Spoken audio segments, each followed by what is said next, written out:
आज हम shoot out करने वाले हैं एक ऐसे छोरे को जो जिला गाजियाबाद से लेकर आज हम सभी के बीच मस्ती करने वाला है। दोस्तों, जिसने अपना सफर एक कंपनी से शुरू किया, बीच में उसने कई ऐसे रंग भरे जो बॉलीवुड की हस्तियों में अपना जाना पहचाना नाम हो गया है। दोस्तों, बॉलीवुड में बहुत सारे हैंडसम हंक हैं, पर जिसमें है दम वो है विवेक ओबेरॉय। तो आइए बात करते हैं विवेक ओबेरॉय जी से, उनकी जिंदगी के बारे में, उनके कुछ खास पहलुओं के बारे में।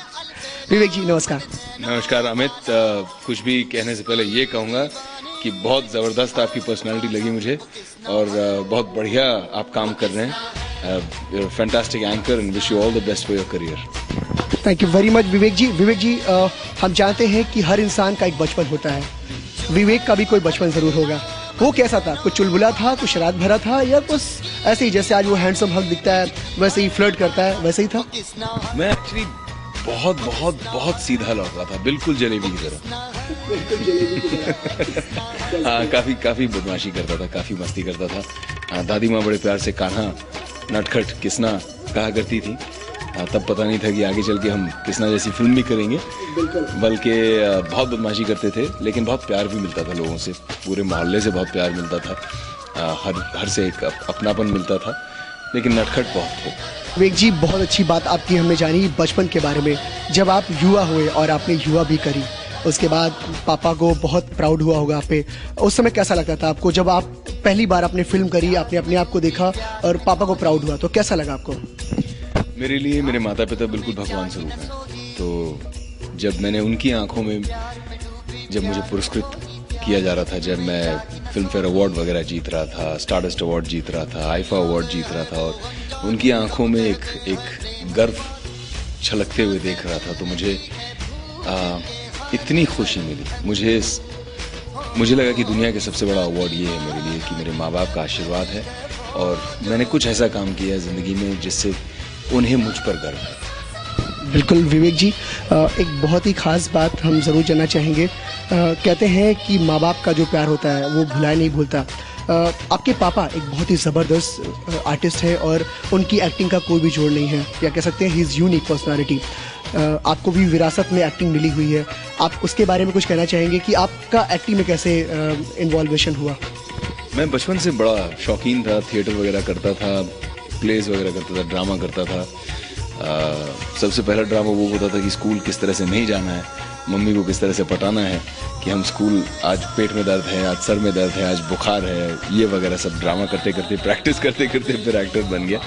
लेकिन पापा से हमेशा एक प्रेरणा मिली मुझे, क्योंकि मैंने देखा कि इतने बड़े परिवार के सदस्य होने के बावजूद, इतने बड़े फादर उनके, इतने, मेरे दादाजी बहुत ही मशहूर, बहुत ही नामी गिरामी बिजनेसमैन थे, उसके बावजूद उन्होंने अपने सपने को पूरा करने के लिए सिर्फ स्वयं अपना विश्वास लेकर आए अपने आप माया नगरी मुंबई में और अपना मकाम हासिल किया। ना घर से कोई पैसा लिया, ना कोई सिफारिश ली, ना कोई चिट्ठी लेकर आए, कुछ नहीं, अपने आप आए और इतना बड़ा मकाम हासिल किया, इतनी इज्जत उन्हें मिली।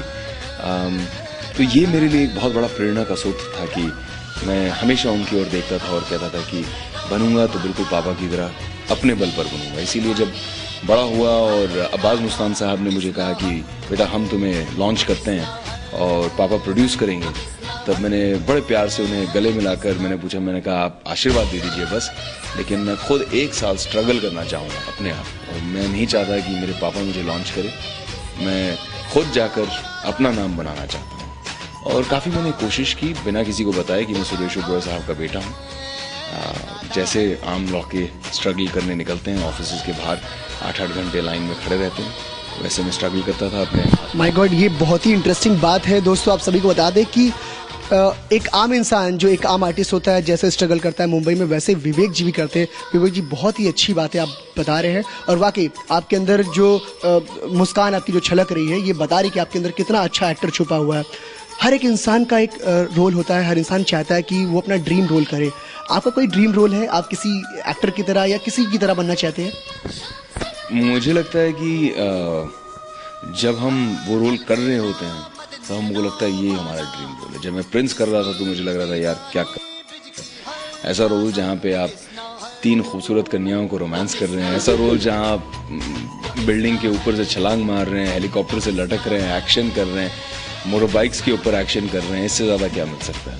अब जब मैं ज़िला गाज़ियाबाद कर रहा हूँ तो इसमें इतना मज़ा आ रहा है कि ऐसा लग रहा है कि यही ड्रीम रोल है कि हम संजय दत्त साहब, जिनका मैं बहुत जो मेरे बड़े भाई के समान हैं और जिनका बहुत प्यार मुझे मिलता है, तो उनके साथ बैठ के सामने डायलॉग बाजी करना और जिस तरह से हमने धुएंधार डायलॉग बाजी शूट आउट एट लोखंडवाला में की थी उस तरह से करना और एक्शन करना, तो आज ज़िला गाज़ियाबाद में उस तरह का मज़ा आ रहा है। उसी तरह मुझे लग रहा है जब मैं क्रिश 2 शुरू करूंगा ऋतिक के साथ में, तब उसमें भी और मज़ा आएगा, क्योंकि वहाँ पे फिर वही एक्शन, वही मस्ती, वही मसाला पूरा जो क्रिश 2 का रहेगा, साई-फाई बिल्कुल अलग लेवल का। बिल्कुल विवेक जी, इतनी खास बात आपने बताई। अभी क्रिश 2 भी आप कर रहे हैं ऋतिक रोशन जी के साथ, और हम जानते हैं कि बहुत सारे लोग ऋतिक रोशन को पसंद करते हैं और आपको भी बहुत ज़्यादा पसंद करते हैं।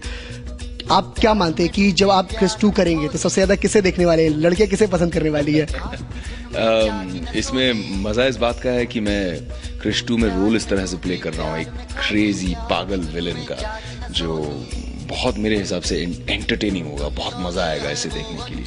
और मेरा आकर्षण इस रोल के प्रति इसीलिए हुआ क्योंकि ऐसा रोल ना पहले कभी हिंदुस्तान में कभी कोई स्क्रीन पे आया है, ना मुझे लगता है आगे चल के आएगा। दोस्तों, ये बहुत ही बड़ी बात बता रहे हैं विवेक जी, और वाकई विवेक जी से हम सभी को, सारे यंगस्टर्स को इंस्पिरेशन लेना चाहिए। और ये बहुत बड़ी बात है कि एक इंसान जो इतना बड़ा सेलिब्रिटी है, जो इंसान बॉलीवुड का इतना महान सितारा है, और आज वो अपने बारे में इतनी अच्छी अच्छी बातें हम सभी को इतनी आसानी से बता रहे हैं। विवेक जी, हम जानते हैं कि हर एक इंसान अपनी ज़िंदगी में एक नई सफलता के लिए सोचता है। आपने भी अपने लिए कुछ सोचा होगा। आप क्या सोचते हैं कि आप आगे और क्या खास हासिल करना चाहते हैं? मेरा एक सपना था 20-25 साल का कि मैं एक एक्टर बनूं और एक अच्छी फिल्में करूं। आज माता रानी की कृपा ऐसी है मुझ पर, मेरे परिवार पर, कि आज जितना काम कर नहीं सकते हैं उतनी ज़्यादा फिल्में ऑफर होती हैं। लेकिन अब जब एक मकाम हासिल कर चुका हूं, तब एक ये सपना है कि एक अच्छा भारतीय नागरिक बनूं। और जिस तरह से इस वक्त हमारे देश में बहुत सारे गरीब बच्चे हैं जिन्हें 2 वक्त की रोटी नहीं मिलती है, छोटे छोटे बच्चे जो भूख से मर जाते हैं और जिन्हें पालन पोषण के अलावा शिक्षा नहीं मिलती है, जिनका फ्यूचर बिल्कुल अभी से ही लोग राइट ऑफ कर देते हैं, ख़त्म है जैसे मानते हैं, ऐसे बच्चों की मदद करना और एक नई भारतीय पीढ़ी तैयार करने में मैं अपनी जी जान से मैं मेहनत करके उसमें। और युवा फिल्में आपने वो दिखाया भी है। फिल्मों में करना अलग बात है और असली जीवन में करना अलग बात है। हमने वृंदावन में धीरे धीरे करके पिछले 5 साल में 3 स्कूल खोले हैं जहाँ पे बिल्कुल मुफ्त बच्चों का इलाज किया जाता है, बच्चों को खाना दिया जाता है और विद्या दी जाती है, शिक्षण दिया जाता है। आपकी आने वाली फिल्म है ज़िला गाज़ियाबाद। हम सभी यूपी के हैं और आपका ये प्रोग्राम भी यूपी में ही हो रहा है। यूपी के बारे में आपका ख्याल कैसा है? यूपी आपको कैसा लग रहा है? बड़ा रंगीन है यूपी। काफ़ी सालों से आ रहा हूँ और काफ़ी मज़ा आता है यूपी में आने का। यूपी के लोग अलग रहते हैं, अलग किस्म का लहजा है, अलग किस्म की बातें होती हैं, अलग किस्म का स्टाइल है।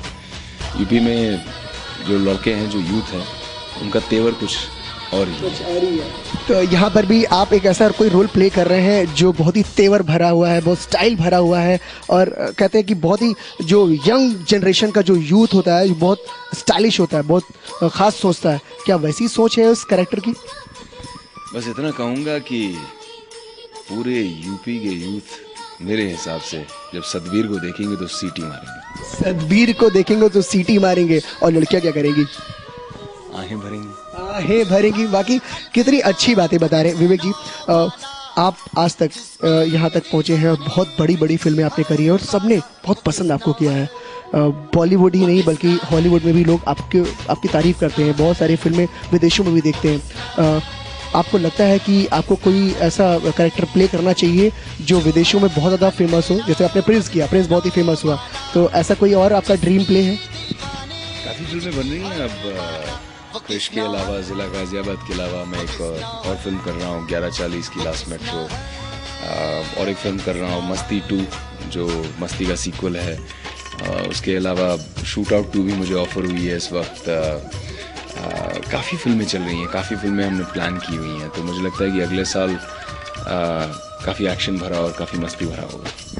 काफी मस्ती भरे और एक्शन भरे फिल्म आप देखने वाले हैं विवेक जी के संग। और आप दोस्तों आपको बता दें कि 70 mm की चीजें हैं ना, वो कहीं आम दिखती नहीं, लेकिन आज हम आपको आपके टीवी चैनल पे दिखा रहे हैं विवेक जी को, उनकी जिंदगी के बारे में जान रहे हैं। विवेक जी, हम आपसे 2 और 3 प्रश्न जरूर पूछना चाहेंगे और ये हमारे आखिरी प्रश्न होंगे। और सबसे पहला कि आप कितना संतुष्ट हैं अपने काम से? बहुत संतुष्ट हूँ, लेकिन मुझे लगता है कि आदमी को हमेशा संतुलन बनाए रखना चाहिए, संतुष्टि और भूख। क्योंकि जब तक आप में भूख है आप मेहनत करेंगे, जब तक आप में वो भूख है आप में एक ऊर्जा रहेगी कि मैं आगे कुछ और करना चाहता हूँ, कुछ और करना चाहता हूँ। और भूख के साथ में भूख मिटाने वाली जो संतुष्टि है, जिसके कोई चीज़ प्राप्त करने के बाद ईश्वर को याद करके उसे उसका शुक्रिया अदा या शुक्रान करना चाहिए। बिल्कुल सही बात है कि ईश्वर को हमें शुक्रिया अदा करना चाहिए। आपकी सबसे फेवरेट मूवी कंपनी से लेकर जिला गाजियाबाद तक, क्योंकि जिला गाजियाबाद आने वाली है, सबसे फेवरेट मूवी आपको आपकी कौन सी लगी? ऐसा है कि मेरे लिए तो हमेशा सबसे ज़्यादा स्पेशल कंपनी रहेगी, क्योंकि मेरी पहली पिक्चर थी। तो जैसे कहते हैं ना, पहला प्यार आदमी पूछते हैं। अरे, कंपनी का एक बहुत ही फेमस डायलॉग है, हम चाहते हैं कि वो ज़रूर हमारे सारे दर्शकों को जरूर सुना दे। एक छोटा सा डायलॉग हो जाए। काम करते हैं, इस बार कुछ अलग करते हैं। जी बिल्कुल। डायलॉग मैं बोलूँ? माय गॉड, मैं एंकर हूँ, मैं बकबक कर सकता हूँ। It's very tough for me, क्योंकि मैं एक अच्छा वक्ता हो सकता हूँ, मैं एक अच्छा एंकर हो सकता हूँ, बोल सकता हूँ, लेकिन मैं माफ़ कीजिएगा, मैं एक अच्छा एक्टर नहीं हूँ बिल्कुल भी। तो विवेक जी, हम चाहेंगे कि सारे दर्शक आपको ज़रूर देख रहे हैं यहाँ पर, और आपका डायलॉग वो बिना सुने मानेंगे नहीं, और स्पेशली कानपुर वाले। मालिक, तू और तेरी ये कंपनी खलास। विवेक जी, फाइनली हम चाहते हैं कि कानपुर के यूथ के लिए आपका कोई मैसेज है? मस्त रहो, व्यस्त रहो। नमस्कार, मैं हूँ Vivek Oberoi and you are watching KTV।